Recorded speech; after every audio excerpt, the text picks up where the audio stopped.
episode is Piers Morgan versus Jordan Peterson. Well, I'm joined again by Jordan Peterson. Jordan, it's been 1 year, can you believe that, since you It's the second one. sat in my studio and we had what was an extraordinary interview, got very emotional one part of it. Can you believe it's a year?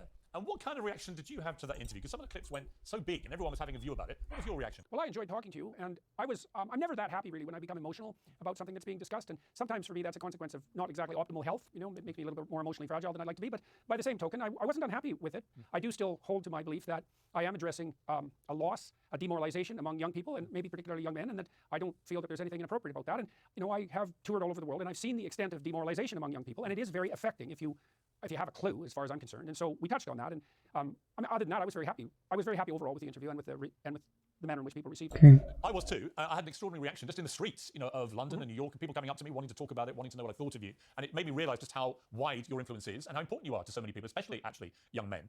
How do you feel about that influence and power that you have through that influence over so many young minds? Well, I hope it's not power, you know, because power is not a good thing. You have to be a fool to want power.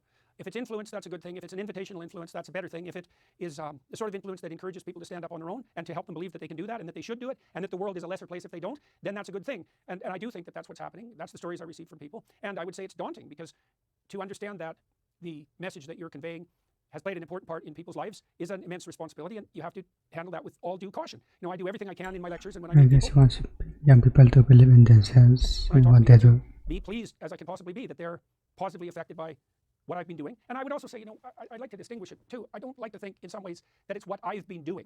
You know, I'm an educated clinical psychologist, and the reason that the words that I'm using and the stories I'm telling are having an effect is because they're deeply grounded in a solid scientific tradition and also in a solid philosophical, psychological, and theological tradition. And insofar as the message that I'm conveying has potency, it's because of its fundamental grounding in those underlying traditions rather than something that is directly a consequence of me or should be attributed to me. And I know the difference between those two things, you know. And so I'm careful to try to make sure that I don't confuse the messenger with the message, let's say. Right. I interviewed Steven Pinker recently, and he'd always said for years that we've never had it so good as a planet, that statistically, whether it was poverty or health or age or whatever it may be, that on almost every recordable metric, this is the best time to ever be alive. And I asked him whether post the pandemic, the war in Ukraine, the cost of living crisis around the world, did he still feel that held true? And he said yes, but actually despite that, this is the best time, actually, in many ways, to ever be alive.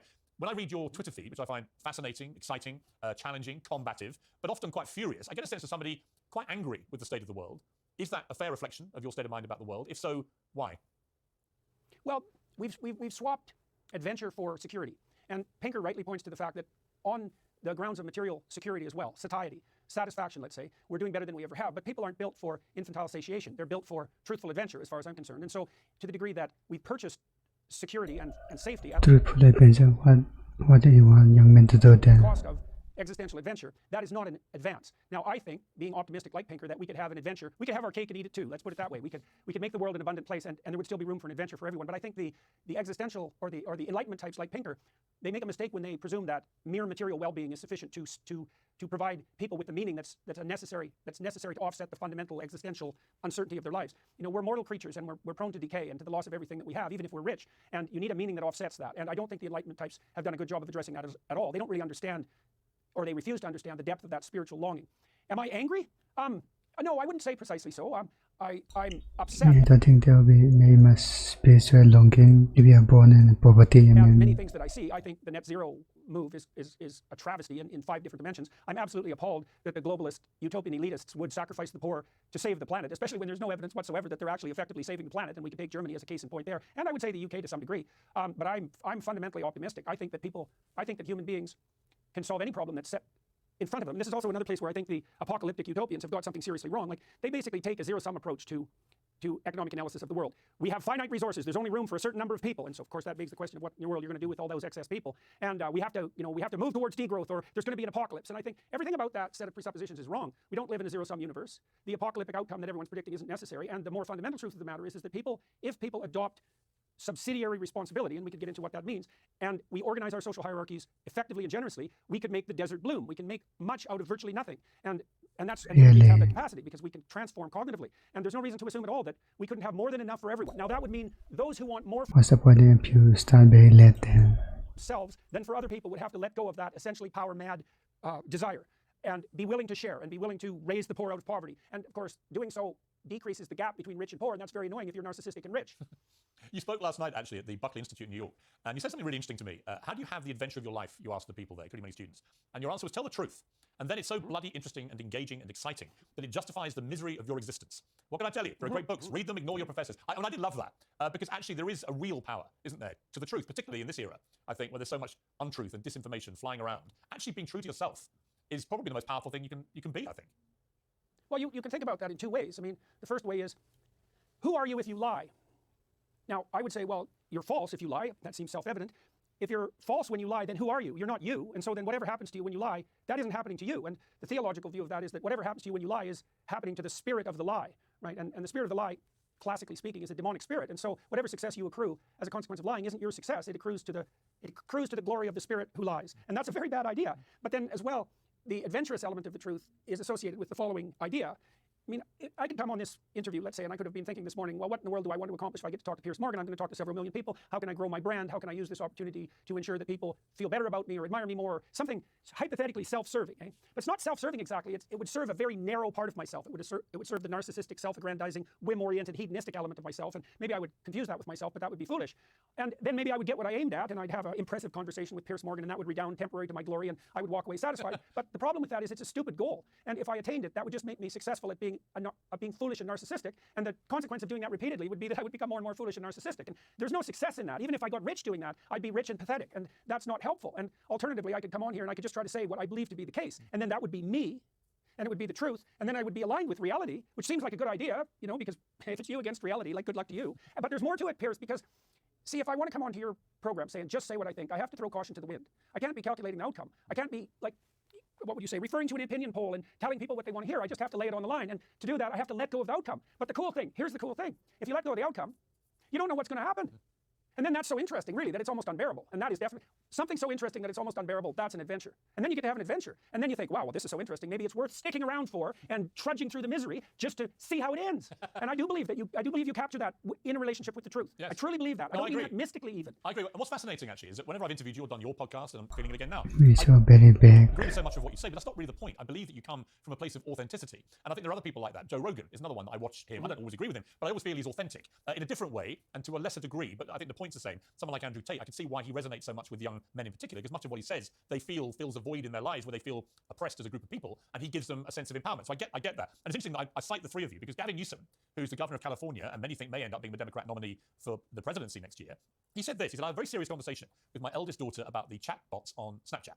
I really worry about the misinformation, disinformation about what's happening with our country. But I really worry about these micro cults that my kids are in. I say micro cults because I don't know if there's a better way to describe it. My son is asking me about Andrew Tate, Jordan Peterson, and then immediately he's talking about Joe Rogan. And I'm like, here it is, the pathway. And when I read that, I sort of laughed because I thought, what pathway do you think that is? Well, that statement was unconsciously comical in 4 dimensions, which is pretty remarkable achievement as far as I'm concerned. I mean, first of all, anybody who talks about misinformation and disinformation, that the misinformation and disinformation that other people are spreading, is like they immediately invalidate themselves as a serious observer in my viewpoint, because they're basically arbitrary censors. I mean, it's not as if we have some stellar and completely omniscient manner of distinguishing truth from falsehood, which is why we have free speech, so we can hash things out. And if people are foolish And I should probably stop reading headlines and read the political then. have to believe that there's some straightforward way of identifying the purveyors of mis and disinformation, which is what the UN insists upon now, then they are in fact identifying themselves as the prime purveyors of such falsehood, I would say. Then the micro-cult comment, that's just ridiculously funny, because if you are daft enough to think that Joe Rogan is a micro-cult, you live in 1995. Joe Rogan is the most powerful journalist who's ever lived by an order of magnitude, and if you don't know that, you're just not in the modern world. And so, and young people are in the modern world, and they know that Joe Rogan isn't a micro-cult, and Gavin Newsom might not know that, but that just means that he's anachronistic enough to be deluded. So that's pretty damn funny. And then the next part that's funny is that maybe if Newsom had a clue, he'd be curious about why his own children are interested in these micro-cults, and exactly what it is about, let's say, Tate and Rogan and I that are grouped together, even though it's a strange grouping. I mean, I'm not particularly happy to be grouped with Andrew Tate, because I think that there's some elements about what he does that are quite reprehensible, but that we could certainly talk about that.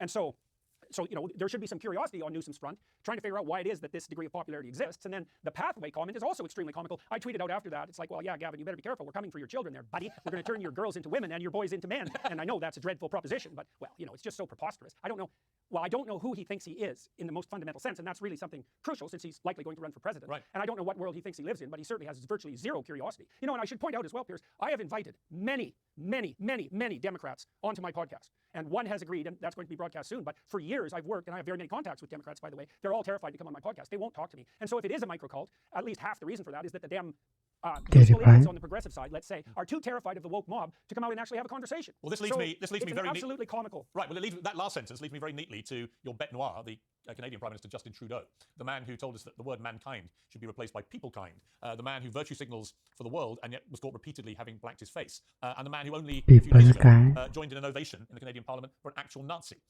This is a guy who, to me, embraces all that is bad about the woke virtue signaling world because he's riddled with hypocrisy. I mean, when you saw the Nazi thing last week, what was your reaction?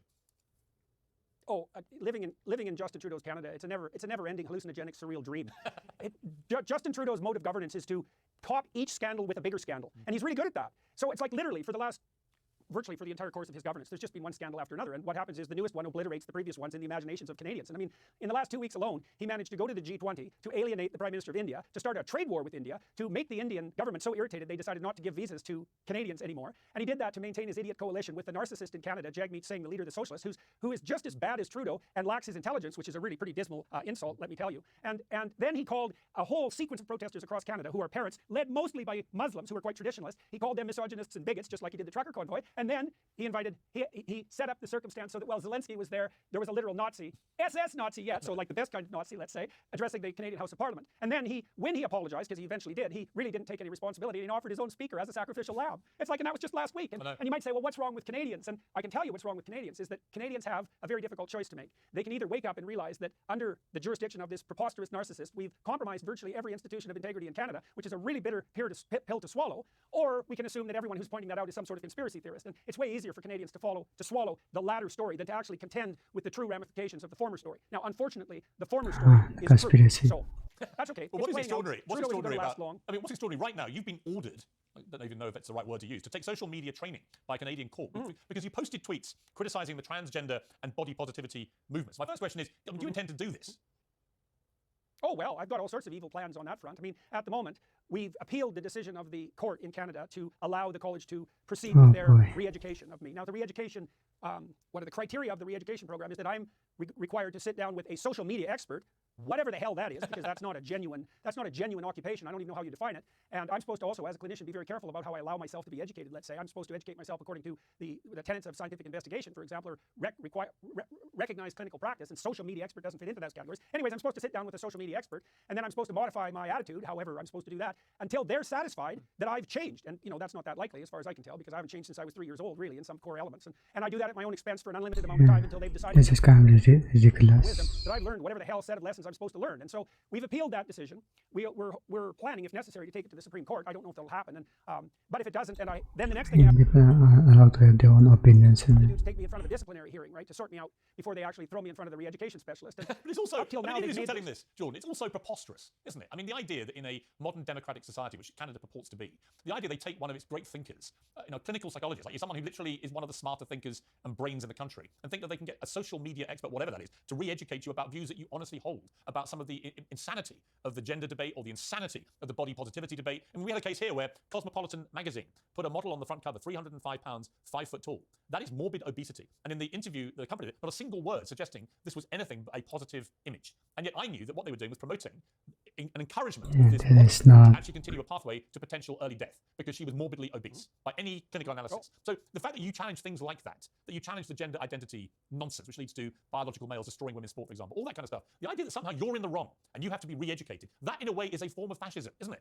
I mean, it's the kind of Nazism that someone like Trudeau would profess to hate most of the world, and yet he's encouraging the demonization of you for challenging the insanity. So what did he say about the transgender? It's the world of evil clowns, man. It's preposterous in the extreme. I mean, I'll tell you something else that's funny about We'll probably discuss about that. So so I'm being pursued by evil clowns that are incompetent, which makes it even more comical. So you can go submit a complaint about me. By the way, if anyone listening wants to go submit a complaint about me, this is how you do it. You go to the CP Ontario website and you look up complaints, and you can submit one from anywhere in the world, and you have to fill in this form that tells the people you're complaining to just why I'm a disgrace to the profession. But the first question you're asked is that if you were a client of mine, because you think that might be relevant, and I think it's 4 out of the 6 complainants whose complaints they are pursuing claimed in writing at the beginning of their complaints to be clients of mine, which they weren't. And not only were they not clients of mine, they didn't know any clients of mine, and they didn't even know any of the people whose feelings I'd hypothetically hurt by my tweets. And that was the beginning of the complaint process. And so I pointed that out to them, because I sent them like 40 questions, none of which they answered. And one of them was, well, doesn't it strike you as somehow odd that you're taking the word of someone who doesn't even live in the country, often, who was never a client of mine, who claimed in writing to be one, and that's the basis of your prosecution, let's say. And their answer was, well, we don't have to answer any of your stupid questions. And I thought, yeah, well, we'll see about that. Let me ask you about something else sort of vaguely attached to it. But the Russell Brand scandal, for example, raises a number of issues. I felt quite strongly for a while since the Me Too Time's Up campaigns came along. Not that I had any objection to very bad people getting their comeuppance. Good, I'm glad they have. But the due process was getting flatlined time after time in these campaigns with particular instances. And this strikes me as another one where Russell Brand has been accused by a number of women, anonymously in most cases, of serious allegations, rape and sexual assault and so on. He's vehemently denied them, and yet he's already being cancelled. Left, right, and centre by corporations, by politicians trying to stop tech companies paying him any money, and so on and so on. Almost like the world is acting as judge, jury, and executioner. Before this guy has had I feel like demonetization occurs before the scandal, right? I have no idea where the truth lies yet with Russell Brand, other than he vehemently denies these allegations. But they are allegations, and they have not yet It gone happened to coincidence. due process. Why are we now doing this to people, where they get eviscerated, destroyed, cancelled, ruined, and convicted in the court of public opinion before they ever really get a chance to go through proper legal process? Well, part of it is, we have people that we admire and that we aspire to be, and sometimes for better or worse. We don't want to be associated with them. I Celebrities, mean, and we love them, but we kind of hate them too because they're so annoying because they're better than us in many ways, and that's why we admire them. And so, on the one hand, we elevate them to a status that we probably shouldn't elevate them to, but on the other hand, we're pretty damn happy when we can, fling them to the ground and peck off all their feathers, especially if we can do that at no cost to ourselves. And social media enables that tremendously because you can generate a mob of accusers, and they can be anonymous, and you can do that in no time flat, and you can peck the feathers off someone, and you can walk away feeling real good about yourself, and you can be happy that you got to express your resentment and bitterness, and away you go. And of course, you sacrifice today, Pandit, what Russell Brand does, I mean, it's in the article, right? someone for doing that, but it's not you, and that's just fine. And so we're doing that nonstop. And social media definitely enables that, and that's a huge danger. So social media enables narcissistic psychopathy, and that's not good because we've virtualized the world and we put a tremendous amount of power in the hands of narcissistic psychopaths. And I don't say that lightly, by the way. There is quite a clinical literature on trolls online, accusatory trolls. And accusatory trolls online tend to be anonymous, and they tend to have dark triad personality characteristics, and that's narcissistic, Machiavellian, psychopathic, and because that wasn't enough, it was the dark triad to begin with. They had to add sadistic, which means takes a positive delight in the untoward suffering of others. And so that's the virtual world, and that's the world we live in to a large degree now. And so the accuser has all the power.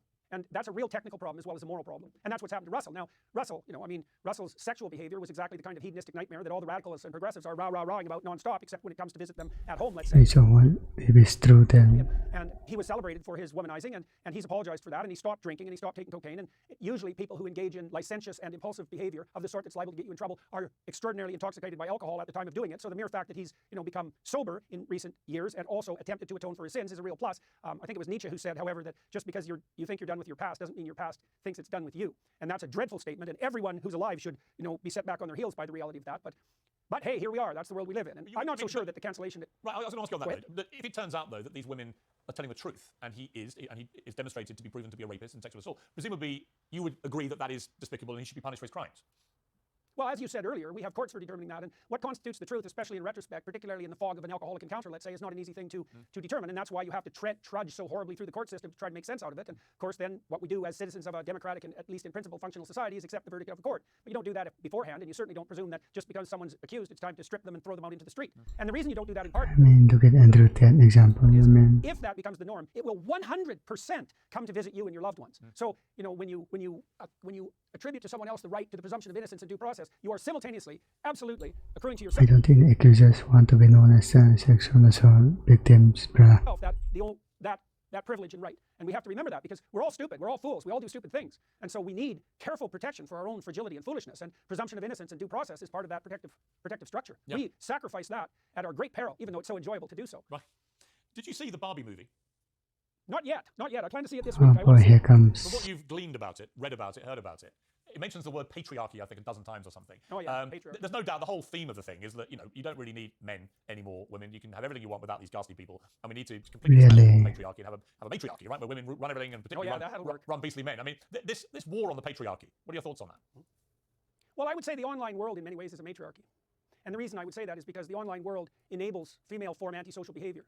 And females who are antisocial use reputation savaging, bullying, and exclusion to gain their narcissistic pathway forward. There's a very well-documented psychiatric literature on female antisocial behavior, and the online world has many of the elements of a matriarchy. And so, yeah, well, there's the matriarchy for you. And I mean, I'm not saying it would be worse or better than the patriarchy, although patriarchy is a foolish concept to begin with because it's such a radical oversimplification. But the idea that if we just replaced a hierarchy of men with a hierarchy of women, or no hierarchy at all, I mean, if you think that, you're so foolish that you should be put in university and educated by people who know what they're talking about. Of course, we can't do that in the universities anymore either. So It was extraordinary on universities. Harvard University, I think, has just been voted the worst in the world for free speech. Almost like it doesn't exist at Harvard.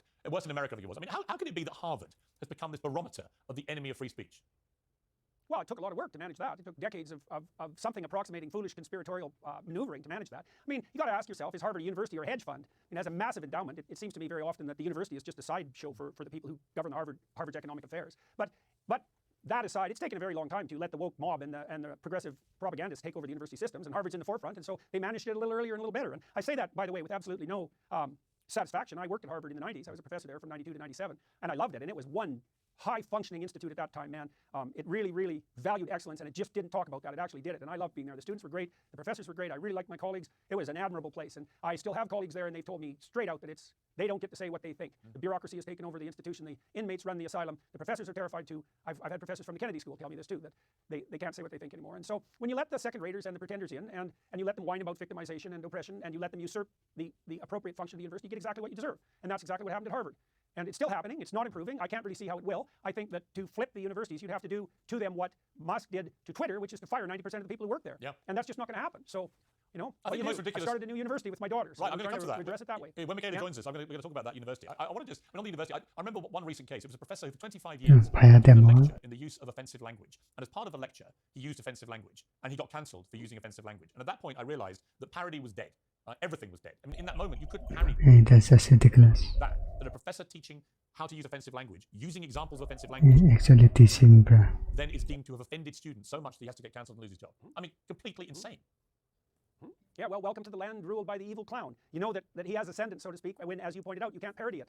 It's gone to the point where it's its own parody. Yeah. And I see that happening all over. And part of the way you deal with that, and I mean this most seriously, is you deal with that with a positive sense of humor. And I can do that when I'm not ill, and I'm feeling much better even than I did last year when we were talking. And so I can handle it with a bit of a sense of humor now, and you need to do that. If you lose your sense of humor, in some ways you've been defeated if you lose your sense of humor. I completely agree. And if we don't continue to laugh, then these joyless, soulless, woke wastrels win. Because they are joyless. They don't laugh at anything. They're offended by absolutely no, and they don't like everything. comedians. They find comedy offensive. Well, the moment people find comedy offensive, I find them so offensive, I want nothing to do with them. Well, you can tell the tyrants. They hate two things. They hate comedians and they hate cars. That's so true. It's so true. About your new book, We Who Wrestle with God. A lot of your fans, there's all sorts of Jordan Peterson groups that you can join who debate whether you really believe in God or not. So let's just get it on the table. Do you believe in God? I don't think that's anybody's business. I think it's the most private question you can ask someone. But then I would say also, What? what's the right response to that? By their fruits you will know them. How's that? Well, let me ask you a different question then. Do you think there is? Just avoiding the questions, nice. I'm terrified that there might be, Piers. How's that? And I'm not trying to be a smartass when I'm making that comment either. Like they say, it's an Old Testament saying, I believe, that the fear of God is the beginning of wisdom, and that is actually about as true a statement as you can manage in such a short phrase. And people have congratulated me. I was at the Buckley Institute last night. They were congratulating me on my courage, and I said this last night. It's like, you guys don't understand. It has nothing to do with courage. I'm just afraid of different things than the people who lie.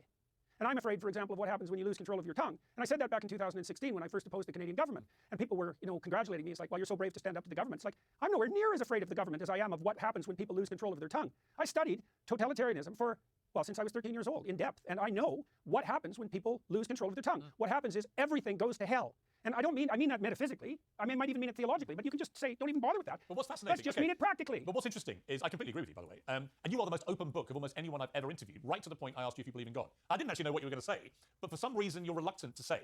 Why are you reluctant? Well, okay, let's walk along. Well, because it's not a well-posed question. It's too complicated an issue. I mean, he doesn't believe in You God. dealt with like that. You stepped into Yeah, instant yeah. traps just by accepting the question. So I'll show you what I mean. So the first thing I would say is, what do you mean by believe? Like, do you think that a statement about the existence of God is something like a scientific theory? Do you think it's a list of facts? Is it a factual question? Does God exist or not? Is it a factual question like you're asking about whether a cup on a table exists or a plate on a table, an artifact in a room? What do you mean by this? What do you mean by belief? I think it's a simple question, I'll bruh. stake my life on the proposition that God exists. How's that? Well, Is that an answer? well, If that's the right answer. I would ask you, here's my supplementary. Do you ever pray? Always. Who do you pray to? The spirit that protects you from hell. But that many people say is God. Hey, sounds good to me. And so you might say, well, I said I pray always. So what does that mean? I'm trying to say the clearest words I can say. He just tried to be cryptic or religious. And I do that by paying attention. I'm listening to the words and feeling them as I move along, thinking, is that a firm foundation in the morass? Is that a bridge over the abyss? Is that word the right word? I do that when I'm writing. I do that when I'm talking. And I do that because I don't want to be in the abyss. And the pathway over the abyss is the truth. Now, with regards to belief in God, you might say, I know that you're not particularly religiously inclined, at least that's the theory. It's like, well, you have a character, Piers. Everyone has a character. You could say that would be the spirit of Piers Morgan.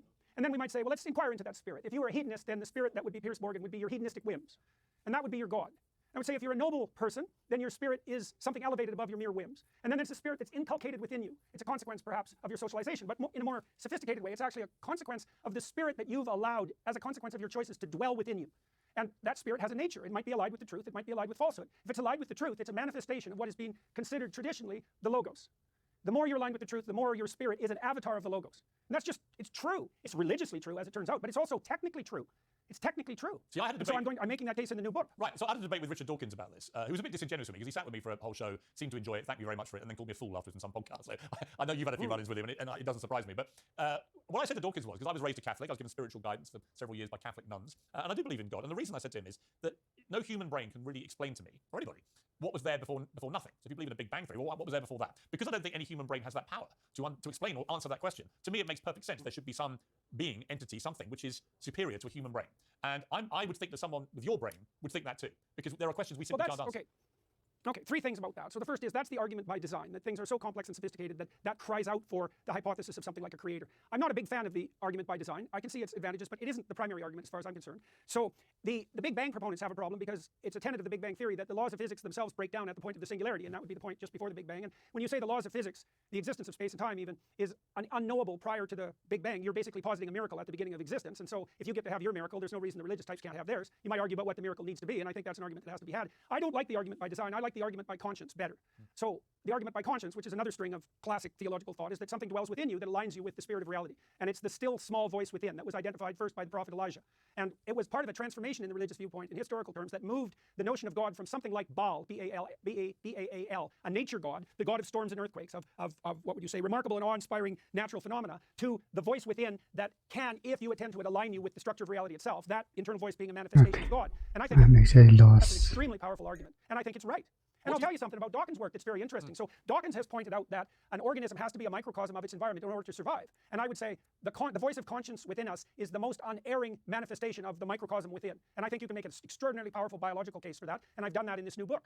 So I think Dawkins' argument... How about consciousness? I think Dawkins' argument invalidates his epistemology. Yeah, I agree. I really believe that. But what do you think? I mean, you've had moments in your life in recent years where I would imagine you have faced the prospect of potentially dying. I mean, just quoting other people, what do you think about himself? And in those moments, what have you felt? And what do you think happens to you if you do die? He should give his own thoughts. I mean, Well, you had died. What did you imagine might happen to you? Well, I had lots of moments, years in the last few years where dying would have been an absolute relief.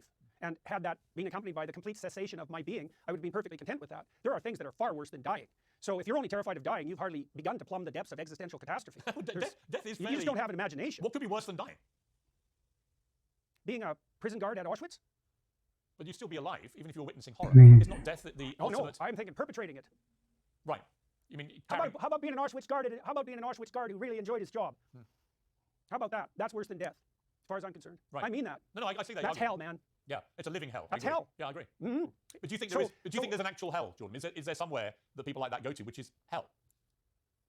Oh, definitely. Now, what relationship that has to what happens to you when you die, I have no idea. I mean, I don't think anybody's in a position to speak about what's truly beyond our ken, let's say. I don't think we understand consciousness at all. We don't understand time. We don't understand the relationship between finitude and the infinite landscape that surrounds us. That's all a great mystery, and I tend to leave that alone because I try not to speak about things that I can't speak about. But does hell exist? It's like, study history and see if you can figure it out for yourself. I mean, Does heaven there's exist? nothing that's more obvious than that hell exists. I mean, Does heaven... So you believe in history? Mao's China was hell. Right, but so you're talking about hell on earth, but do you believe there's a hell after death? Like I said, I don't speculate about such things. That's where my ignorance finds its, what would you say? That's where my knowledge finds its limit. I'm concerned enough about what I'm doing right now, right here, and leaving the rest of that. And, you know, so I have to leave it at that. The hell that I see as a potential on earth is sufficient as a deterrent. And it's of sufficient reality. You know, you can ask, well, is it eternal? Well, I would say, well, look, all totalitarian states are variants on a theme, let's say, and that theme persists. All archetypal stories are eternal. Everything that happened in the Bible happened and is happening and will continue to happen forever. It's part of the eternal human story. It's hyper real. And heaven and hell are part of that. What that means in the final analysis, I don't know. I mean, I think you asked in there, you know, hell is real, is heaven real? It's like, well, heaven is as far away from hell as you can get. That's a good way of thinking about it. I've spent my whole life trying to determine how you get as far away from being a camp guard at Auschwitz who enjoys his job as possible. And one of the things I've realized in recent years, for example, is that you are far from that if you're engaging in your interactions with the world in the spirit of voluntary play. You know, and we're playing during this conversation, and Joe Rogan plays on his podcast all the time. And if you're in a playful state with your wife, your marriage is optimized. And the state of play is the opposite of tyranny. And that's why it says in the Gospels that if you want to enter the kingdom of heaven, you have to become like a little child. So you want to reinstate that open-eyed, wide-eyed acceptance of life that is the precursor to voluntary He said the kingdom of heaven play. You want to develop your character to the point where that's part and parcel of your life on an ongoing basis. And that's allowing that spirit of the Logos to inhabit you. That's another way of thinking about it. You can certainly aid that with prayer. You know, people don't understand. People think of God as the joke is a cosmic butler. You pray to have your wishes granted. It's like, he's not a genie.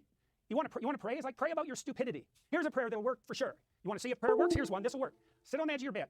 Ask yourself, what bloody stupid thing do I continue to do that's making my life more miserable than it has to be, and everyone else's life around me, that I could give up, that I would give up? But you have to really want the answer. So you open yourself up in humility to a revelation. You'll get an answer. It won't be one you want. That's how you'll know it's true. But if you act on it, then your life will improve. And that's a proper prayer. Yeah. That's what you do. Like in a metaphysical sense, the Christian insistence that you should be aware of your sins, you know, which is in a sense an existential burden, is also the idea that you should attend to your own inadequacies and admit to them, because in doing so, you open up the possibility that something better can make itself manifest within you. And there's no doubt that that's the case. For sure, that's true. But you have to do it in humility. And you have to be looking. That's why you're supposed I guess to more intrapersonal communication. mote out of your own eye instead of worrying about the beam in your neighbor's eye. It's like, there's something about you that's stupid you could fix. Yeah. And God will tell you what it is if you want him to, so to speak. I want to end. Or your wife. I want to end this part of the interview just with you, John, before we bring your daughter in. My team were curious whether you would be able, actually physically able, to answer questions with just one-word answers, because you think about things on such a high intellectual plane. You're very articulate. You're very thoughtful about them. I don't think so. Just see whether you can. I'm not saying you have to. I'm just saying can you. Some are straightforward. Some are a little bit more complex. But what's one piece of music we should all listen to? Hank Williams. Which song? Any of them? Which song? Lovesick Blues. Well, the supplementary is why. Plaintive Truth. Perfect. Can money make you happy? Yes. How Not many- alone. What did you say then? Not by itself. Right. But having money would make you more happy than not having money. It is Money obvious. and opportunity are very similar, and if you're wise, having more opportunity can be better. How many hours of sleep is optimum for the human mind to work properly? It seems that the about 8, by the looks of things, Is marriage good for you?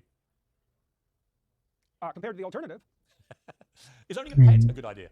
He's grounded the Not reality. pugs, though. Dogs or cats? Because I find that Not cats, pugs. I've had Anything two- but a pug. I've had two. I love pugs. I've had two cats for about 10 months. My first pet since I was a teenager, and I find them to be utter charlatans. Like whoever gives the most affection gets them. Whereas my family who have dogs, they're very affectionate to everybody. They're not disloyal like the cats. I like dogs and cats, but I prefer cats because they bite you now and then when you don't expect it, and I think that's hilarious. They're kind of like women that way. We're talking women. How much sex is optimum? Per week? Per month? Well, my experience as a clinician, I'll give you a slightly longer answer to this. My experience as a clinician is that people who are married need to communicate about their daily issues for about 90 minutes a week, and they need to spend at least they need to have 2 dates a week minimum to sustain the relationship across time. Now, you know, it varies with the couple, obviously, but that's 90 minutes of business-like communication to set everything straight and to keep you updated with your partner, and then you have to have 2 dates a week to keep the romance in your life alive, and it's really, really, really important to do that, and you can do that, but you have to work at it. And by dates, are you including sex? So twice a week is optimum. Depends on how the date goes, man. You should know that. Should people go Only to twice a week. therapy, or can it really screw you up? Depends on the therapist and why they go. It can be very, very helpful.